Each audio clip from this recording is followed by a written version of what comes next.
We often hear about automation transforming businesses, but without proper governance, it can become chaotic. So, hi everyone, my name is Yukta and I am Business Development Representative at Auxiliobits. And I welcome you to this exciting webinar.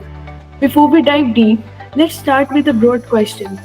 How do you see intelligent automation governance shaping the future of enterprise automation? Well, to answer and resolve all your queries, I have Mayank Shukla with me in this webinar. Hey, hi, Yukta. Hi Mayank, how are you? I'm good. How are you? I'm fine too. Great. Great. Can we start the session? Let's talk Yes, sure. about. Yeah, so I have a few queries with me that we usually get from our clients' perspective. So if you could proceed to the slide one, yes. So can you talk about the shift from traditional RPA to agentic process automation, like what it is all about? Mhm. So this shift is more about using the intelligence of artificial intelligence, and see how exactly we could integrate it with the robotic process automation. Often we see a lot of artificial intelligence or machine learning related tasks that are being integrated with traditional robotic process automation. It's about understanding how we can integrate these technologies together with traditional RP, that is rule based. All right, and like governance is often seen as a barrier, like rather than an enabler. So how do you strike a balance between control and innovation in automation? Mhm. So, okay, so in such scenarios, we often implement a lot of governance practices to ensure that our governance models are designed to enable automation and innovation, mitigating the risks around implementing such solutions. It could be achieved by implementing flexible policies that could make sure that the solutions that you are implementing in production works well.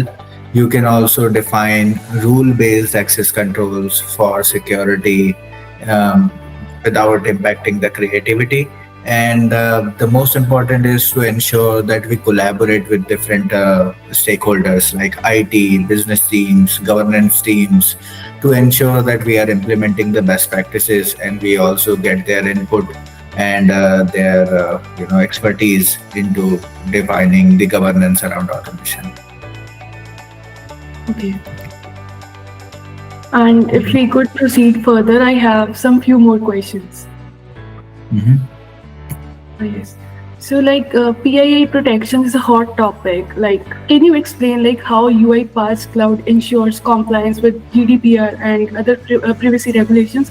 Like data retention policies vary across platforms. What should organizations consider when setting their own data retention strategies in automation? So it starts from the discovery phases when we are evaluating how automation would take place in our day-to-day processes. In such scenarios, we need to ensure that we are putting up the right policies, right governance rules to make sure that our project and our initiatives expands. PII or the privacy policies are something that is most important for almost every organization. And if I talk about specifically around UiPath or any such technology that is driving the agentic process automation today, they do not hold or collect any information that is personal to its user, and it also encrypts all of the data while transferring and exchanging that data with various systems. It encrypts all of this data. Then we need to ensure that the regulatory compliance and the data that is being processed have security standards. So we need to provide rule-based controls to people who are accessing the bots and the sensitive data. so that we could limit the people who are accessing, or who can have access to such data, in order to ensure that we have right policies in place. And then finally, we should maintain audit logs and for accountability and compliance. And that is, I think, today is available in most of the automation tools that are available. All right. And looking ahead, what trends do you foresee in automation governance over the next 3 to 5 years? Like, if you could give us one piece of advice to organizations that are going to start with their automation governance journey, like what would it be? Mhm. Um, in order to start such practices, I would, suggest that we need to ensure that we have right governance models in place.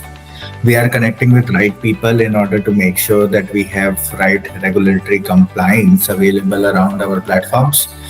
We also need to ensure that we are discussing and initiating these conversations with right stakeholders from IT, from business, and from compliance team, to ensure during the discovery phases we have right tools and right models and right policies available before we could reach to production deployment.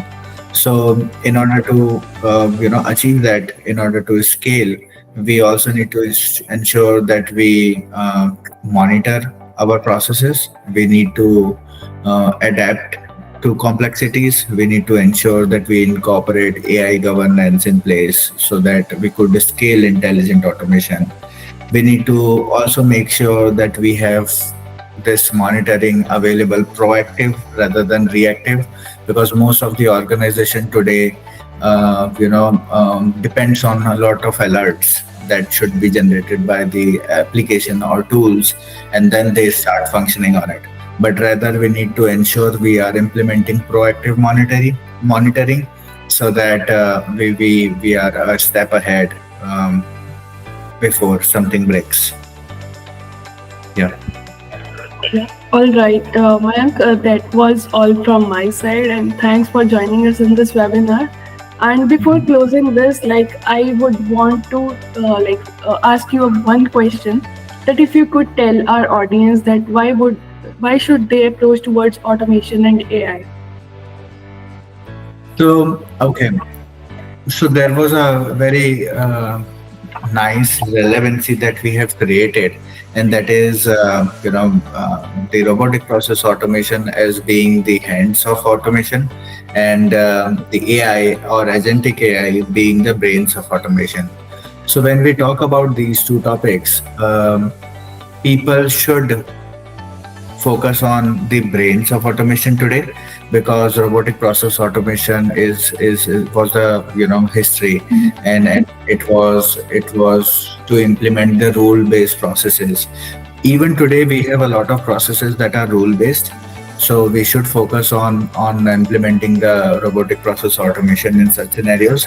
But mostly we also need to adopt to the agentic AI that is available today, so that we could implement the complex intelligence in when it comes to for example, extracting information from different documents, or deciding which workflow should be executed based on certain business rules.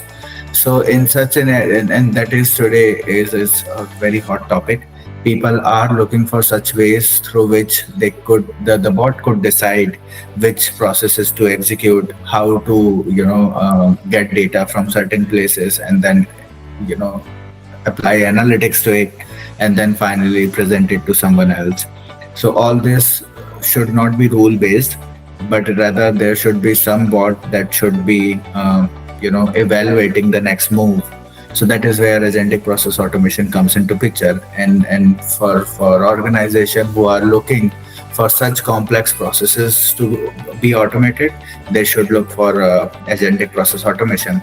But if you are starting, I think we can start with robotic process automation, and there is a huge scope of robotic process automation that we can implement. But as I said earlier, first we need to drive and maintain and decide on the governance practices.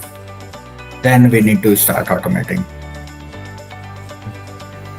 All right, Mayank, thank you so much for your time. It was very productive webinar as per my point of view. Like, I really like got to know about many more things about automation life cycle and its governance. And I hope it would be very educating for our clients as well.